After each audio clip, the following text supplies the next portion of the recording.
السلام علیکم ورحمۃ اللہ وبرکاتہ۔ الحمد للہ والصلاۃ علی نبی صلی اللہ تعالی علیہ وسلم۔ محترم سامعین کرام، پتنگ بازی جو ہر جگہ عام ہے اور جب اس کا موسم آتا ہے تو مسلمان بھی اس کھیل میں حصہ لیتے ہیں، اس کا کیا حکم ہے؟ تو تاریخی روایات سے دیکھا جائے تو باتیں بہت ساری مختلف ہیں، اس لیے اس میں نہ جا کر محض اس کھیل کے تعلق سے ہم بات کرتے ہیں۔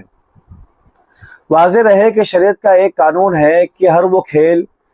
جس میں نہ دنیا کا فائدہ ہو نہ دین کا فائدہ ہو، اس کا کھیلنا درست نہیں ہے، وہ لہو و لعب میں داخل ہے۔ تو پتنگ بازی یہ لہو و لعب میں آتی ہے کہ اس میں دین کا تو کوئی فائدہ ہے ہی نہیں، بلکہ دیکھا جائے ایک روایت اور تاریخ کے مطابق یہ تو غیروں سے جا کر جو ہے کہ اس کی روایت ملتی ہے، اور دنیا کا تو فائدہ بھی اس میں ہے ہی نہیں، نظر بالکل نہیں آتا ہمیں، بلکہ سوائے نقصان کے کچھ بھی نہیں اس کے اندر۔ اور نقصان کس طرح کہ اس میں وقت کا ضیاع ہے، پیسوں کا ضیاع ہے، اور جو لوگ پتنگ بازی مصروف ہوتے ہیں ان کی نمازوں کا کیا حال ہے سب جانتے ہیں، ان کے ظہر عصر مغرب ساری جو ہے کہ اس کھیل کی نظر ہو جاتی ہے۔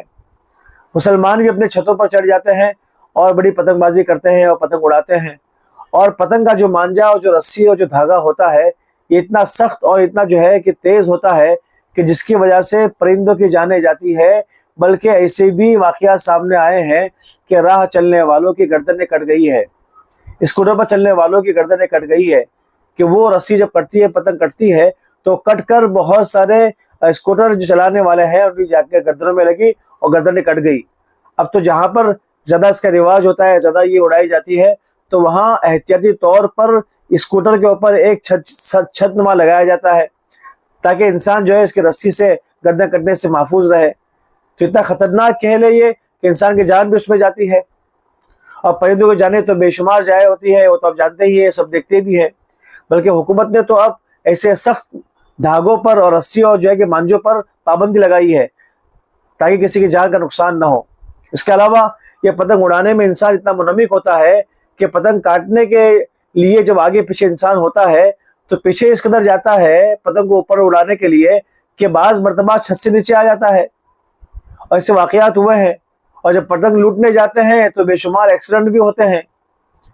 تو اس کھیل میں سوائے نقصان کے کچھ بھی دوستوں نہیں ہے، اور نماز غارت ہوتی ہے وہ الگ سے۔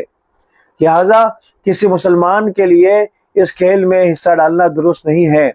مسلمانوں کو چاہیے کہ ایسے کھیلوں سے دور رہے جس میں سوائے نقصان کے کچھ بھی نہیں ہے۔ اور مسلمان نے اور شریعت اسلامیہ نے مسلمانوں کو جو تہوار دیے ہیں، عید الاضحیٰ اور عید الفطر، اس کو منائے، خوب منائے، جتنا چاہے منائے شریعت کے دائرے میں رہتے ہوئے، اور شریعت نے اس کو کیسے منانا اس کو بتا دیا۔ تو ان دو تہوار کے علاوہ مسلمانوں کے پاس کوئی تہوار نہیں ہے دوستو، یاد رکھیے۔ لہٰذا ہمیں اس طرح کے رسم و رواج میں اور اس طرح کے کھیلوں میں شامل نہیں ہونا چاہیے، اس سے منہمک ہمیں نہیں ہونا چاہیے کہ اس میں پیسوں کا بھی ضیاع ہے، جان کا بھی ضیاع ہے، وقت کا ضیاع تو ہے ہی ہے۔